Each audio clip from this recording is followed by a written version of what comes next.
Et chaque fois que l'occasion se présente pour le compte de ces magazines Plateau Spécial, nous arrivons chez vous pour passer de moments purement de bonheur et d'édification certaine avec, bien évidemment, les invités que nous ramenons pour vous ici sur ce plateau de télévision, radio-télévision puissance.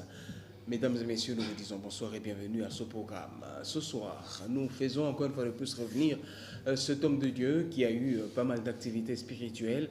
La plupart de ces activités spirituelles, il les annonce sur ce plateau spécial. Quelquefois, c'est vrai, il faut le reconnaître au niveau de la 101.3 MHz, la radio RTP. Mais sinon, à chaque fois également qu'il vous présente l'événement à venir, il revient sur ce plateau pour faire bien évidemment la restitution de la dite événement. Aujourd'hui, nous le faisons revenir sur ce plateau de télévision pour bien évidemment partager avec nous des moments très très forts d'édification. Il n'est pas seul, il est bien évidemment accompagné d'un des serviteurs de Dieu de son ministère chrétien. Il s'appelle le pasteur Samuel Kizoudou. Bonsoir.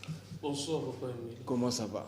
Oui, ça va très bien, par la grâce de Dieu. Véritable bonheur de vous revoir sur ce plateau de télévision. Moi de même, Papa. Vous n'êtes pas seul aujourd'hui et vous êtes avec, bien évidemment, le coordonnateur des activités. Oui, je ne suis pas seul. Je suis accompagné aujourd'hui avec les coordonnateurs exaucés Kakessa. Avec lui, nous allons aborder les sujets que nous sommes venus pour ce soir à la RTP. Merci beaucoup. Allez, c'est bien évidemment avec ces deux hommes de Dieu que nous allons passer des purs moments de bonheur et d'édification. Le sujet d'aujourd'hui, bien évidemment, homme de Dieu, vous l'avez axé sur quel thème? Déjà, j'aimerais saluer le peuple de Dieu qui nous suit partout.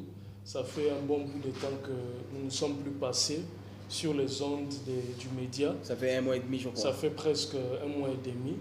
Il était important aussi de passer pour faire le compte rendu à nos téléspectateurs de tout ce qu'il y a eu comme activité. Évidemment, il y a eu une grande activité que nous avons fait le 1er octobre dans la salle de Sangomalamu en Bama. En tout cas, nous bénissons le peuple de Dieu qui sont venus en grand nombre. Le Seigneur nous a fait abondamment du bien. Et vraiment, ça encourage, ça montre une fois de plus combien le Congo appartient à Dieu et combien le peuple congolais finalement se lève pour chercher Dieu en vérité. Les gens ont répondu massivement, je ne peux pas être jugé parti à la fois, parce que j'y étais moi-même également, mais sinon, les gens ont répondu par l'affirmatif. La salle était pleine, même bien évidemment, on a connu un débordement. Il y a un sentiment qui vous a animé, bien évidemment, par rapport à cela. Bon, le sentiment qui m'a animé, personnellement animé plutôt, c'est un sentiment de responsabilité. J'ai senti encore une fois de plus combien aussi j'apporte ma contribution dans le corps du Christ et surtout dans l'église du Congo. Ça pouvait être un sentiment de joie, il est évident, il est vrai, mais c'est avant tout un sentiment de responsabilité qui m'a encore poussé une fois de plus à comprendre que l'œuvre que nous faisons, c'est l'œuvre de Dieu et nous devons le faire avec un plus grand sérieux encore. Très important. Nous ne revenons pas par rapport à l'activité, mais sinon, vous avez libéré un message ce jour-là, et c'est pratiquement une corrélation que vous faites entre le message de la dernière fois et le thème d'aujourd'hui. Oui, c'est une corrélation évidemment. C'est aussi pour un peu faire comprendre encore au peuple de Dieu la grande suprématie de Christ en ces temps ici de la grâce sur la loi et les prophètes. Parce qu'aujourd'hui dans la ville, vous allez rencontrer qu'il y a une forte, comment je peux appeler ça, une forte propagation des sacerdoces. Nous, si vous suivez la télé avec moi, comme le peuple de Dieu, il y a aujourd'hui beaucoup d'émissions qui tournent autour du sacerdoce. Et en suivant ça, en suivant ces vents, nous comprenons qu'il y a plusieurs qui veulent ramener encore le peuple de Dieu dans les pratiques qui aujourd'hui ne se vivent pas parce que l'ombre des choses a laissé place à la réalité qui est le Seigneur Jésus-Christ. C'est pourquoi nous disons que l'heure est arrivée où il faudra réformer encore les choses. Dans quel sens? Faire comprendre au peuple de Dieu et aussi aux 5 ministères que Christ doit être suprême sur la loi et les prophètes. Nombre de choses à céder place à la réalité qui est Jésus-Christ, c'est vrai, mais sinon, lui-même, la réalité parfaite des choses, a exercé pas mal de services sacerdotal. Évidemment. Sacerdoce, pour le simple entendement de nos téléspectateurs que nous suivons en ce moment, n'est autre, ça c'est dans le stade élémentaire, vous le savez, n'est autre que le service rendu à l'Éternel. Oui, oui. Lui-même a rendu également des services dans ce genre-là. Oui, oui, Papa Émile, c'est très important, mais il faudrait savoir que à l'heure actuelle, nous ne sommes plus dans le ministère de la condamnation. Quand vous prenez 2 Corinthiens 3, je peux lire rapidement. Je vous en prie. Le verset 7, la Bible dit que « Or, si le ministère de la mort, gravé avec des lettres sur des pierres, a été glorieux, au point que les fils d'Israël ne pouvaient fixer le regard sur le visage de Moïse à cause de la gloire de son visage, bien que cette gloire fût passagère. Combien le ministère de l'Esprit ne sera-t-il pas plus glorieux?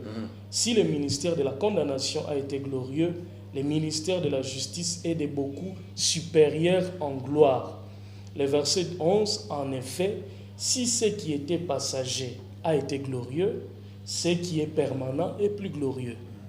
Donc c'est là où nous sommes en train de dire que l'œuvre de la croix, parce que c'est cette œuvre qui a manifesté la plus grande gloire de Dieu, le sacrifice suprême de Christ à Golgotha. Et ici, l'apôtre Paul, dans les livres de Corinthe, va nous faire comprendre cet élément capital pour savoir que ce qui a été passager, bien sûr, elle a été glorieux. Mais ce qui est permanent, c'est ce qui est plus glorieux. Donc, nous devons nous attacher à ce qui est plus glorieux. Retourner à s'attacher à ce qui a été glorieux, quelque part, c'est fonctionner non dans les plans de Dieu, mais en dehors de la volonté de Dieu. Vous postez bien évidemment la plupart de vos émissions sur le net. Oui, oui. Vous n'avez jamais eu de choc en retour par rapport, bien évidemment, au message que vous libérez? Bon, les chocs en retour... Parce qu'il y a une question que je voudrais vous poser en substance. Nous le recevons, c'est évident, Papa Émile, nous le recevons, mais cela ne nous décourage pas. Pourquoi? Parce que nous savons ce que nous faisons, à savoir amener l'évangile, rétablir le véritable message de Christ en ces temps du soir. C'est pourquoi ça ne nous décourage pas. Ça ne vous décourage pas, c'est vrai, mais sinon, le fait d'imposer les mains n'est qu'une recommandation du Christ, mais lorsqu'on souffle sur les personnes, ben là, ça devient un peu les pratiques sacerdotales. Bon, par rapport à ce que vous avez dit, je pense que lorsque je parle du sacerdoce lévitique, qui est le sacerdoce qui a été manifesté au temps de la loi, c'est un sacerdoce qui reposait sur une loi qui était morte. Parce que la loi de Moïse a conduit le peuple de Dieu dans les péchés. Lorsque vous lisez le Nouveau Testament, l'apôtre Paul explique très bien. Il dit c'est en connaissance de la loi que le peuple a appris sur les péchés.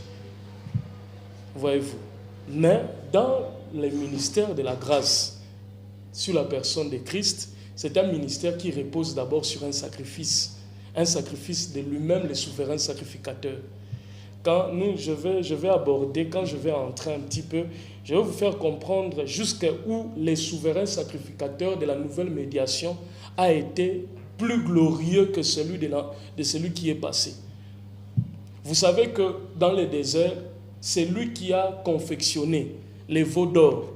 C'est le souverain sacrificateur Aaron. Lui, en tant que souverain sacrificateur et témoin de l'alliance, il a confectionné les veaux d'or qui a conduit la mort dans les peuples. Sur pression du peuple. Bien sûr, mais il n'a pas été touché par Dieu. Et il n'a pas aussi suppléé à Dieu pour épargner les peuples. Mais dans la nouvelle alliance maintenant, Christ, en tant que souverain sacrificateur, a porté sur lui tous les péchés du peuple. Et il est mort par votre. Et il est mort pour le peuple. C'est l'un des éléments qui est en train d'attester la suprématie de Christ sur la loi et les prophètes. Allez, nous sommes sur ce plateau de télévision avec cet homme de Dieu, le pasteur Samuel Kizundu, ainsi que le coordonnateur des activités du ministère. Oui, le coordonnateur Exaucé Kakessa. Merci beaucoup. Allez, vous êtes toujours bon, présentons la chose autrement, hein, de manière imagée. Il y a des gens qui disent, vous êtes né dans un baril de vinaigre. Ça veut dire, vous ne voyez que le côté mal de l'Église. Le côté mal de l'Église, nous devons revenir à la croix, nous devons revenir à Golgotha, nous devons revenir. Pasteur Samuel Kizondo, ce message n'a pas d'autre message à côté de ce que l'on présente aujourd'hui, comme le font bien évidemment d'autres serviteurs de Dieu. Merci beaucoup, Papa Émile.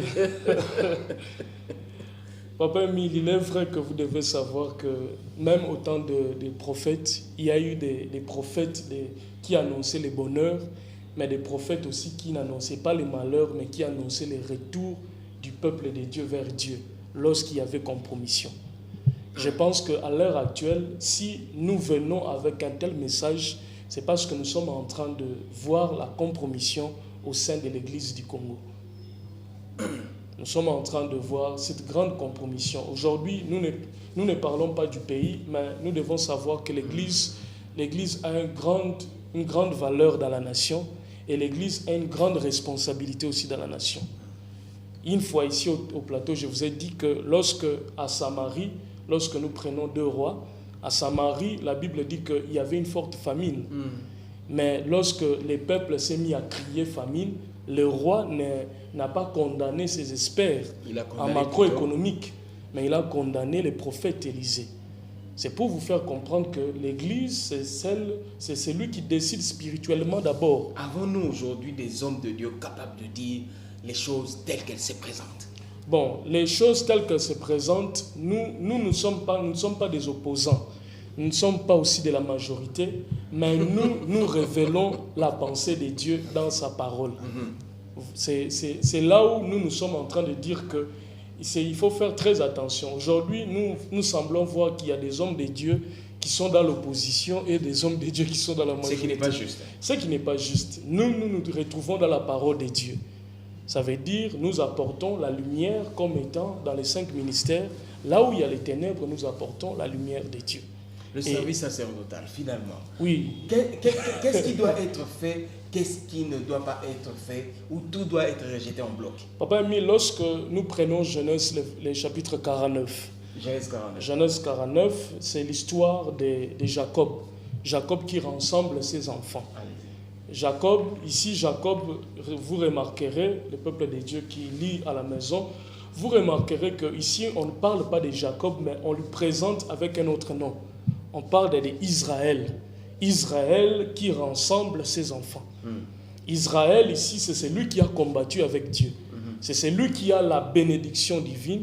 C'est celui qui est le prophète. Et il rassemble ses enfants. Il leur dit, attention, voici, rassemblez-vous, je vais vous annoncer les choses à venir qui vont se passer dans votre parcours. Et il se met à annoncer, faute de temps, nous ne pouvons pas tout lire, il se met à annoncer ces choses à venir. Mais dans la prophétie de Jacob, dans cette prophétie est décrit l'histoire même de l'humanité, si j'ose dire ainsi. Parce que vous devez savoir, Papa Émile, la Bible est d'abord prophétique. Et la Bible est divisée en 2. Il y a les prophéties accomplies et les prophéties non accomplies. Les ministères de Christ reposaient sur les prophéties accomplies.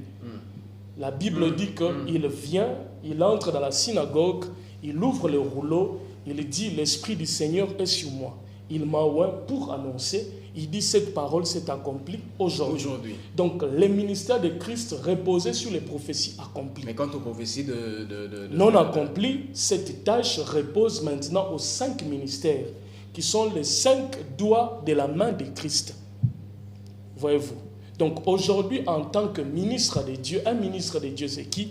Un ministre de Dieu, c'est celui qui reçoit la révélation et l'inspiration pour dévoiler les prophéties. Et parce que la prophétie, c'est quoi? C'est une révélation, c'est une inspiration divine. C'est celui qui dévoile la révélation de Dieu pour ce temps. C'est pourquoi nous sommes en train de dire au peuple de Dieu de faire très attention. Un ministre de Dieu, c'est un enseignant spirituel.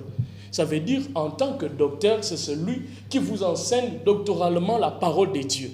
C'est celui qui vous enseigne prophétiquement la parole de Dieu. C'est celui qui touche sur le plan apostolique et pastoral. Donc, un enseignant de surcroît, c'est celui qui décortique la parole de Dieu pour donner au peuple de Dieu la révélation. Je reviens à Genèse 49. Jacob se met à prophétiser. Lorsqu'il vient vers Ruben, il dit, Ruben, toi mon premier-né, ma force est les prémices de ma vigueur. Cependant, tu n'auras pas la prééminence sur tes frères. Pourquoi? Parce que tu es monté sur ma couche. Il ôte la prééminence, le pouvoir du droit d'aînesse à son fils aîné, et il continue. Or, il y a quelque chose de très important que je dois dire avant de continuer. La prophétie de Jacob est divisée en deux. La première prophétie parle de la dispensation de la rébellion, où il est en train d'évoquer les fils rebelles qui se sont rebellés au Père, le Père qui est l'image de Dieu lui-même. Ils étaient plusieurs. Oui, ils étaient plusieurs. Il prend cette image pour représenter Israël comme étant les fils rebelles. Et effectivement, vous allez vous rendre compte que dans la suite des temps, Israël, dans la première dispensation, qui est la dispensation de la condamnation et la dispensation de la rébellion, Israël se manifeste comme étant un rebelle. Il se manifeste comme étant Ruben, les premiers-nés de Dieu, la nation que Dieu a chérie plus que toutes les nations. Mais cette nation font un veau d'or.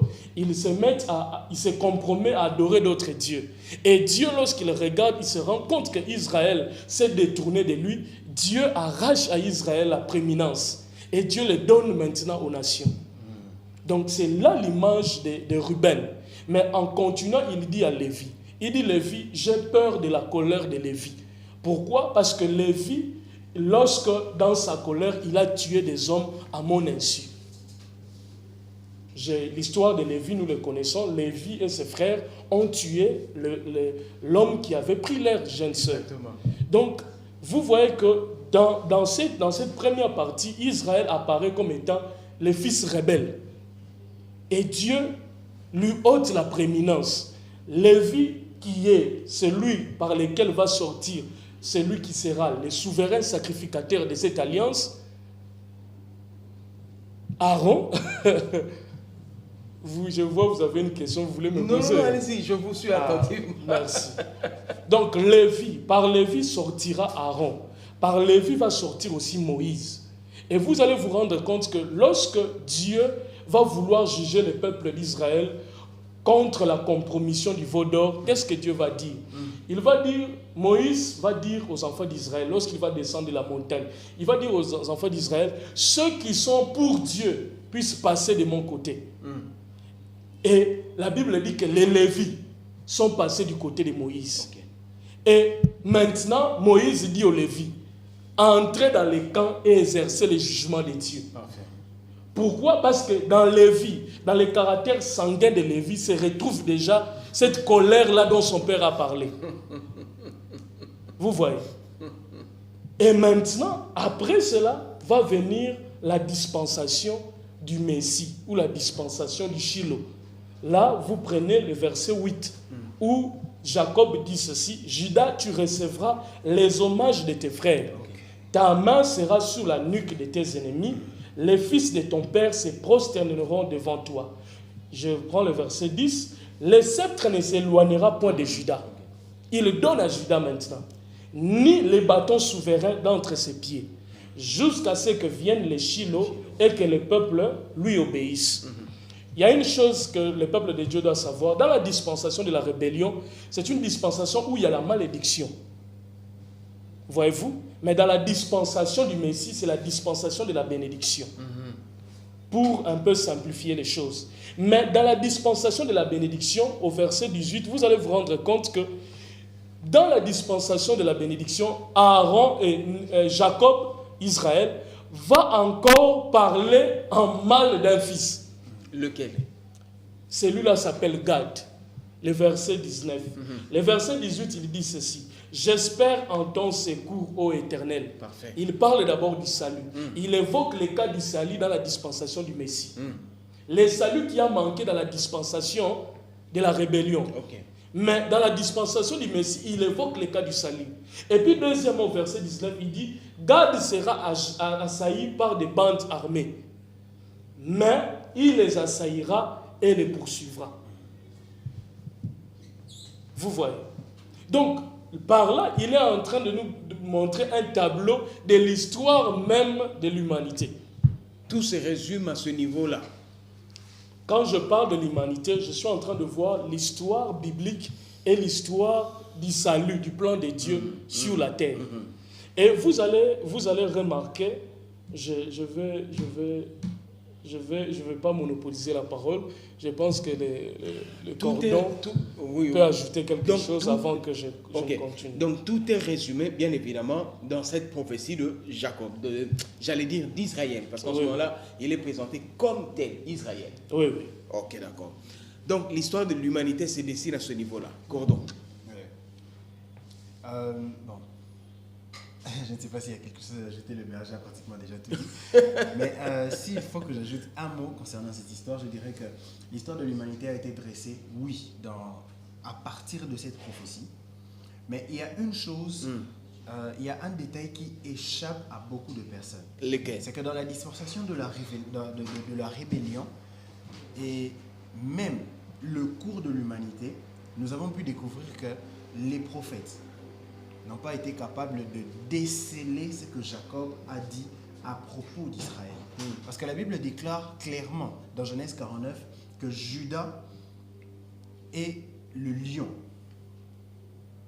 Genèse 49, 10, disons le verset 8. La Bible, quand Jacob est en train de parler, il dit que Juda, c'est l'incarnation même du lion.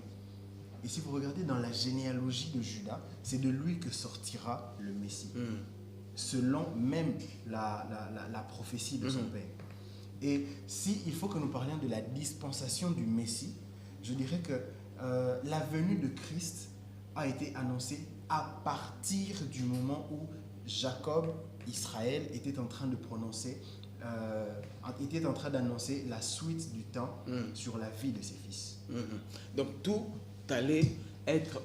J'allais dire, tout était orienté déjà à ce niveau-là, mais, comme vous le dites très bien, il y a des hommes de Dieu qui ne savent pas très bien interpréter ces images-là. Papa Émile, je ne vous coupe pas, un homme de Dieu, un ministre de Dieu, doit avoir un pied dans l'Ancien Testament et un autre dans le Nouveau Testament. Ça veut dire qu'il doit avoir la maîtrise des deux testaments. Savoir lire l'ombre pour interpréter la réalité. Pour interpréter la réalité. Vous voyez. Parce que même la réalité, quand je parle des testaments, vous ne pouvez pas trancher avec justice si vous ne maîtrisez pas les deux testaments. Il faut comprendre les premiers et les deuxièmes.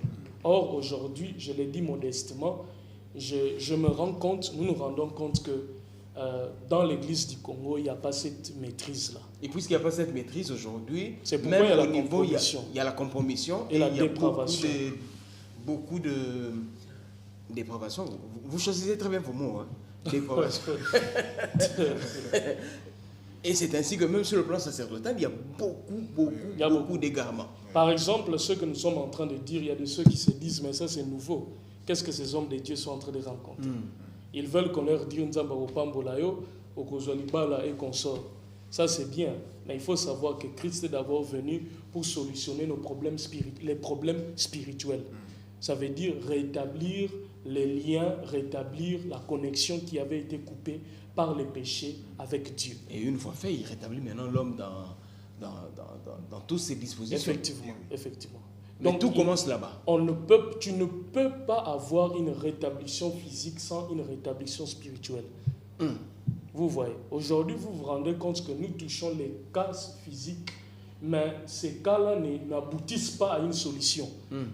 Il y a un soulagement, mais ça ne parvient pas à aboutir à une solution. Pourquoi? Parce qu'il y a un problème spirituel. Il faut d'abord commencer à soigner les problèmes spirituels. Il faut que cette personne puisse réellement recevoir Christ. Il faut qu'il connaisse qui c'est Jésus qu'il prie. Aujourd'hui, beaucoup ont un semblant de connaître Dieu, mais ils ne connaissent pas Dieu en réalité. Dans sa réalité, ils ne connaissent pas. Mais la prophétie finalement d'Israël est libérée Ça, c'est un pied dans l'Ancien Testament. Ça, et dans le Nouveau Testament, oui. finalement, comment la interpréter prophétie cela? est libérée, Papa Émile. La prophétie est libérée. Lorsque Moïse vient, il devient le médiateur de la nouvelle alliance. Dieu lui appelle, Dieu établit une alliance, une première alliance. Moïse se rend compte que les paroles déclarées par Jacob, c'est les paroles qui a dessiné l'histoire même d'Israël. Israël dans le désert, c'était un fils rebelle à Dieu. Israël dans le désert était comme Lévi, égaré totalement loin de Dieu. C'est alors qu'à la fin de sa vie, avant de laisser le bâton de commandement à Josué, Moïse procède maintenant en tant que médiateur à bénir aussi les peuples d'Israël.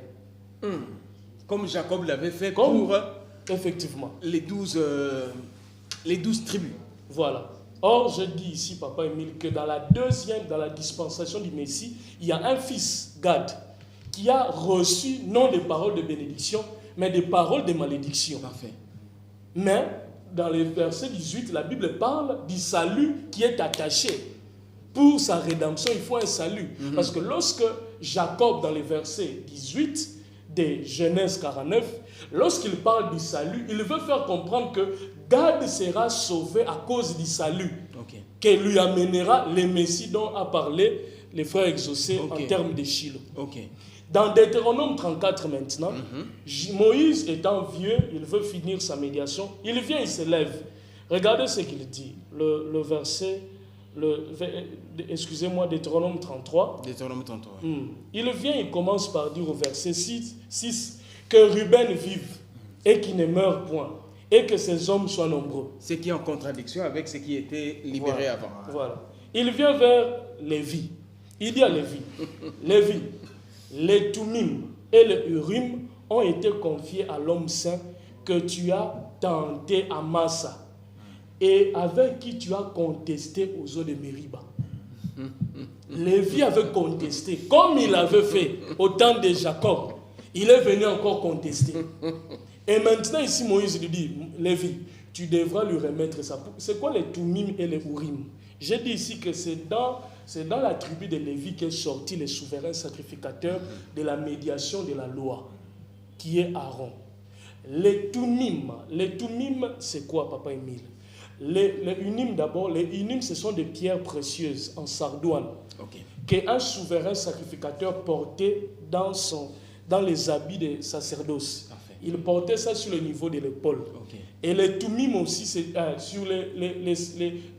2 pierres, c'était composé de 2 pierres de sardone où était écrit le nombre de la tribu, les 12 tribus d'Israël.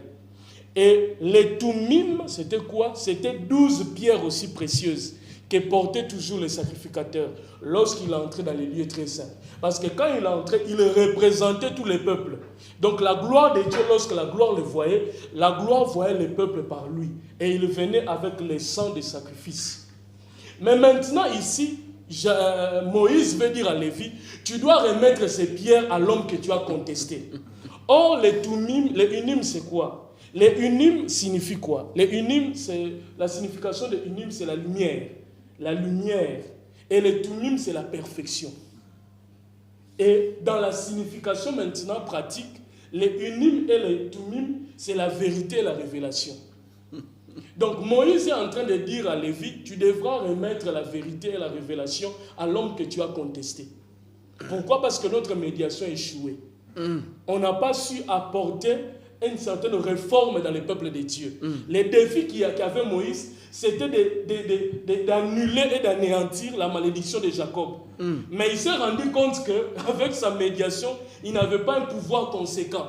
Parce que pour affranchir le peuple d'Israël, il fallait un sacrifice. Exactement. C'est comme ça, lorsqu'il finit sa carrière, il dit à Lévi, tu dois remettre. Tu dois faire passer le bâton de commandement. Le relais, voilà. À l'autre médiation qui vient. Vous voyez, Papa Émile. Et nous descendons le verset, rapidement, le verset 20, sur Gad. Il dit sur Gad. Gad, sur qui était aussi libéré une certaine parole. Voilà, une parole de malédiction, quand bien même qu'il s'est retrouvé dans la dispensation de la bénédiction. Tout à fait. Il dit à Gad, Béni soit celui qui met Gad au large.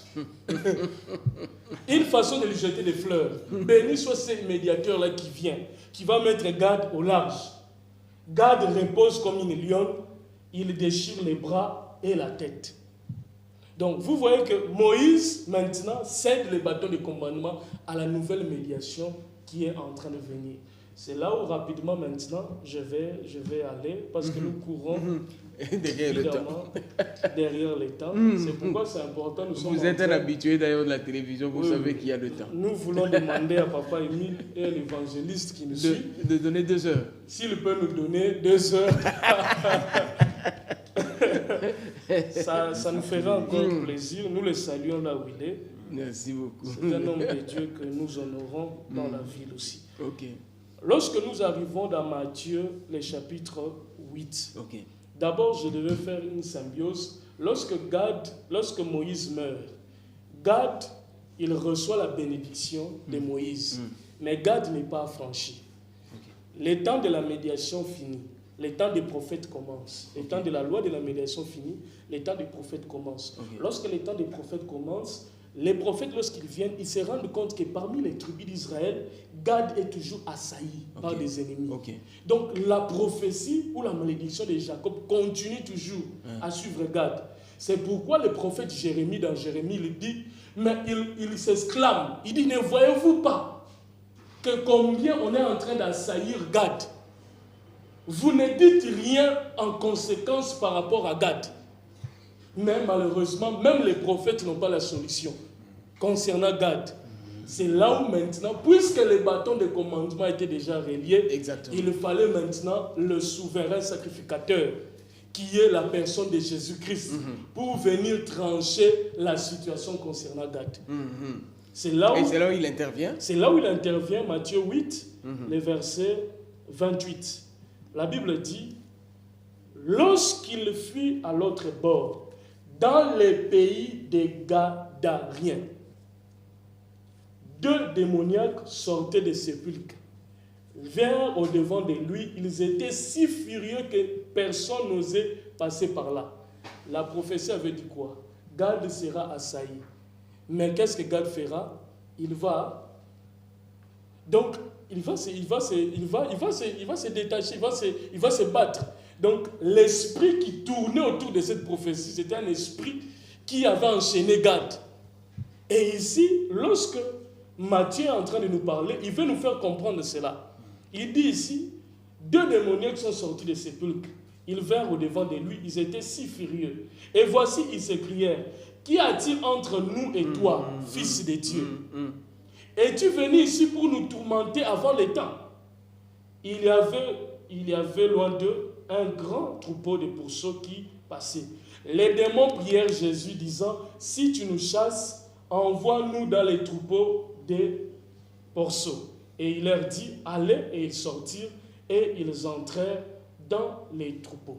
D'où repose bien évidemment la libération de Gad.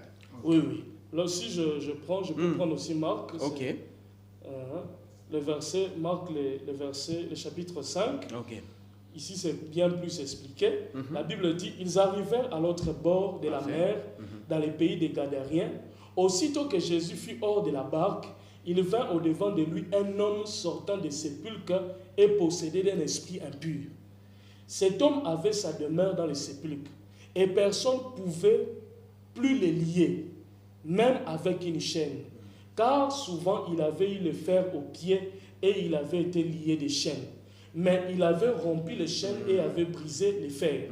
Et personne n'avait la force de les dompter. Moïse l'avait dit. Moïse a parlé à Gad dans ce sens. Avec les mêmes mots. Avec les mêmes mots. Il va briser, il va déchirer. Donc c'est cet esprit-là qui tournait autour de Gad. Et ayant vu Jésus de loin, il a couru se prosterner devant lui. Pourquoi? Parce qu'au Shiloh, la Bible dit que les bâtons souverains reposera à ses pieds. Quand il voit Jésus, il voit les insignes du Messie sur lui. Il vient se prosterner. Et il s'écria d'une voix forte, qu'y a-t-il entre moi et toi, Jésus, fils de Dieu très haut? Je t'en conjure au nom de Dieu. Vous voyez les démons comment ils supplient. Ce n'est pas comme ce qu'on voit aujourd'hui, Papa Émile. Avec ces spectacles qu'on nous montre à la télé. Qu'est-ce qu'on voit? Qu'est-ce qu'on voit aujourd'hui? Parce que moi, je suis pas trop télécom. C'est délivrance, de mise en scène et de scénario. Il est vrai qu'il y a la le démon parle, non? On entend le micro. Je suis un homme de Dieu, je suis charismatique. Exactement. Mais la plupart des délivrances qu'on fait passer dans les télés, je dois choquer les gens, ce sont des scénarios. Ce sont vraiment, la plupart ce sont des scénarios. Ici, les démons commencent à supplier Jésus. Pendant que vous y êtes, vous allez continuer. En fait, en qualité de journaliste, je crois qu'il est recommandé, bien évidemment, aux auteurs de toutes les prédications, de placer une mosaïque sur les visages des personnes qui tombent et qui assistent, qui subissent un service de délivrance. C'est très important. Cela a été dit et redit par les autorités du pays, mais bon, on dit que ça ne marche pas, la recette. Voilà. Vraiment. Oui, allez-y, homme de Dieu. C'était un détail très fort que je voulais souligner. Donc, c'est ce que nous disions, Papa Émile. Jacob a maudit Gad. Il a dit que les gens vont l'assaillir. Okay.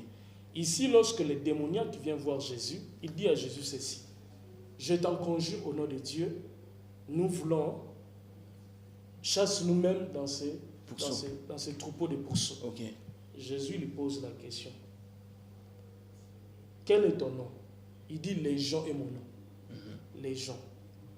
Jacob a parlé de légion. Et Jésus les chasse, il part dans les pourceaux. Jésus quitte là, la Bible dit qu'il y a un pharisien, chef de synagogue, qui vient voir Jésus. Il dit: Jésus, ma fille est malade. Okay. Veux-tu venir enfin que tu pries pour lui? La Bible dit: en marchant, il y a une femme qui saignait pendant 15 ans. Cette femme aussi était sous la loi de Moïse. Or, dans la loi de Moïse, qui est la loi de la condamnation, une femme impure ne pouvait pas toucher les gens autour de lui. Okay. D'où il devait être mis hors du camp. Mais cette femme, elle a bravé la loi de Moïse lorsqu'elle a appris que le Messie est venu.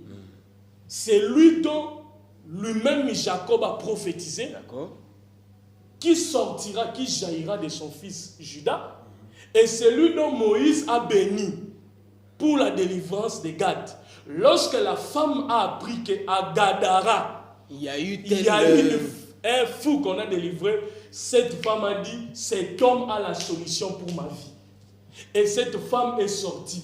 Elle est allée toucher les habits. Elle a bravé la loi. Je vous ai parlé ici que les Tunim et les Imim étaient attachés aux habits du souverain sacrificateur. C'était l'image de la lumière et de la perfection qui est la vérité et la révélation. Donc cette femme, lorsqu'elle a vu Jésus, elle est allée toucher la vérité et la révélation et il y a eu un miracle.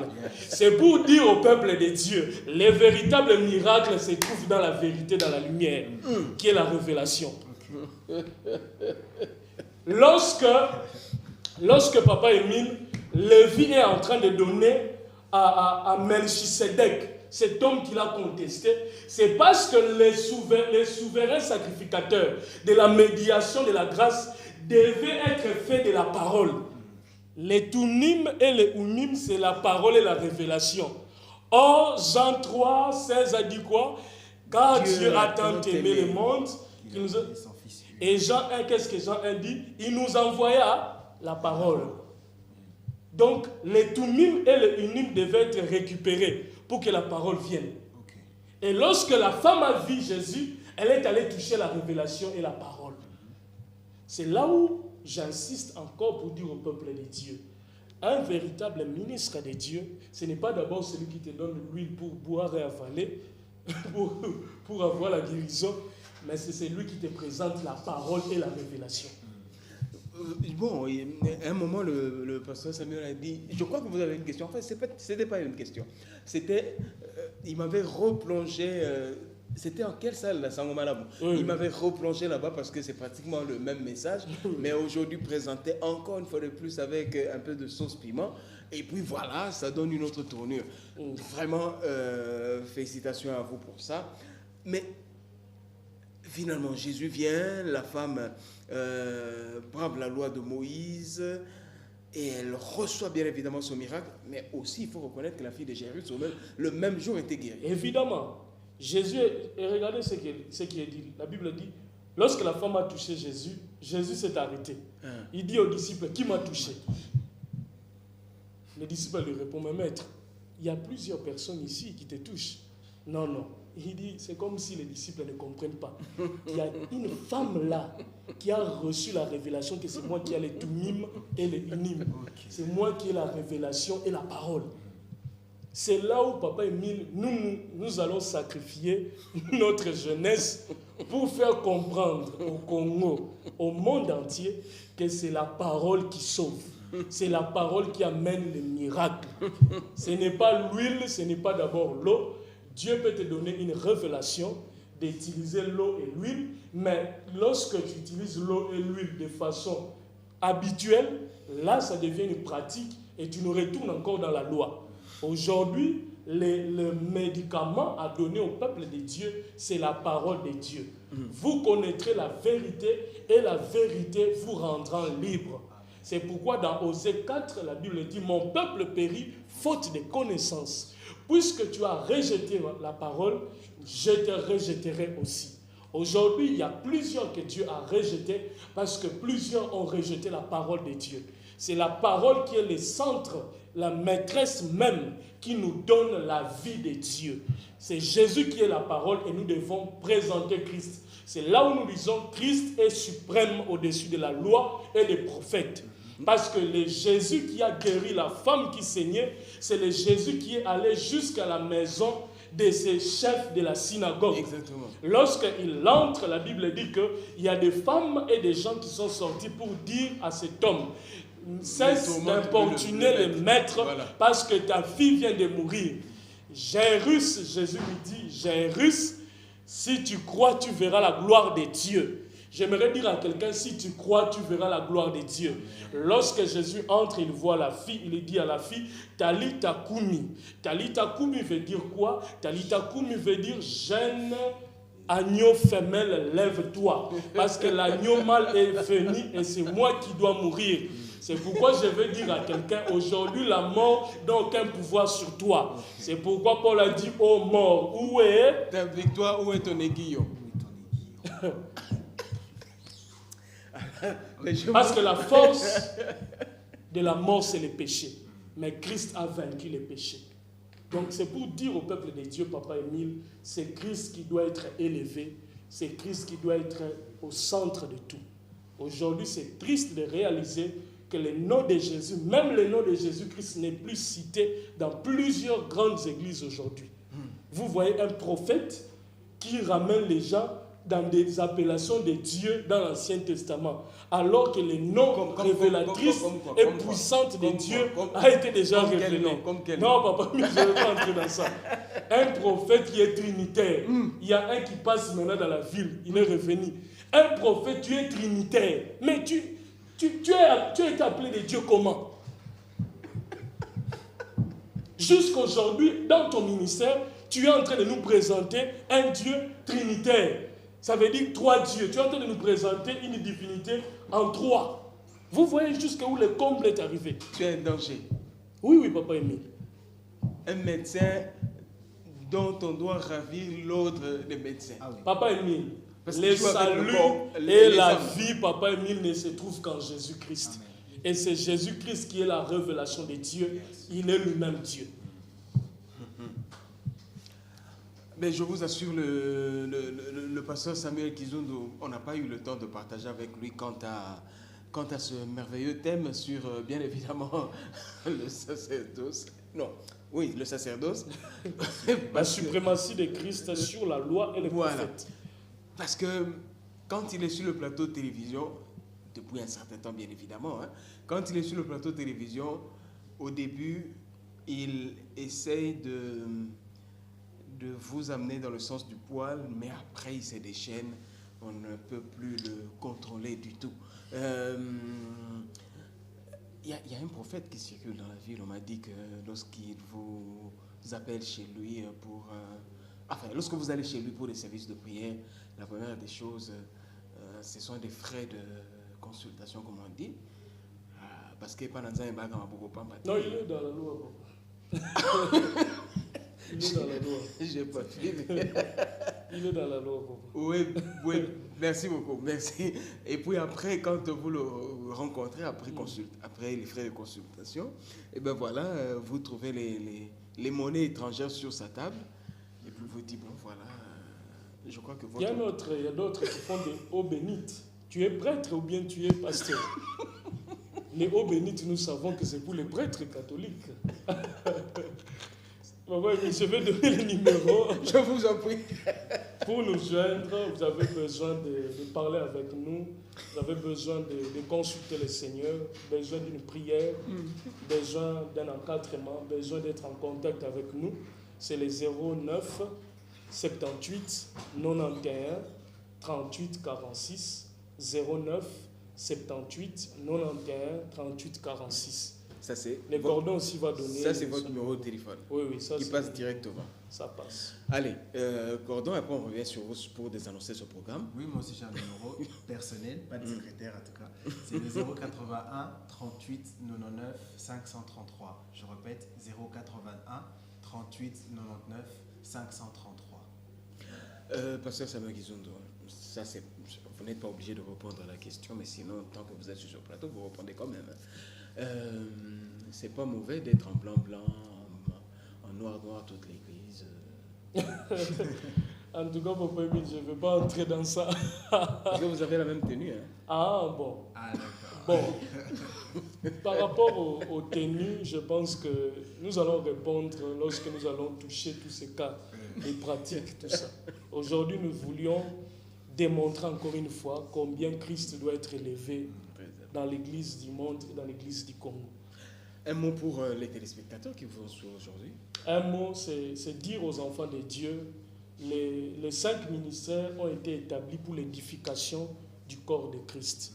Ça veut dire Dieu nous a établis, Dieu nous a mandatés pour vous édifier, pour apporter encore quelque chose de nouveau ou consolider encore la parole de Dieu, consolider la vie de Dieu dans le peuple de Dieu.